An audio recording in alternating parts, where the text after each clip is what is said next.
Hello everyone! For today's video guys, yan po yung umuwi kami sa Bohol. Ayan po.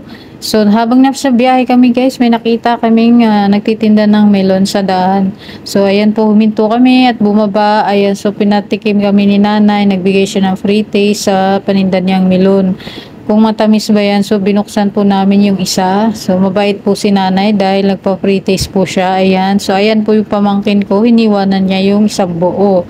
So, pero binigay din po sa amin yan, pinaghatian namin. At bumili din po ako ng isang buong melon. So ayan po, so kita niyo yung buhok ko parang binagyo at sinabunutan kasi yung lakas ng hangin sa biyahe.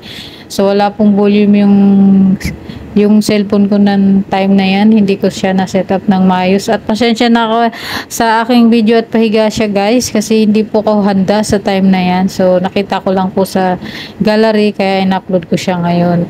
So thank you so much guys. For more, please follow me. And thank you for watching. Bye-bye.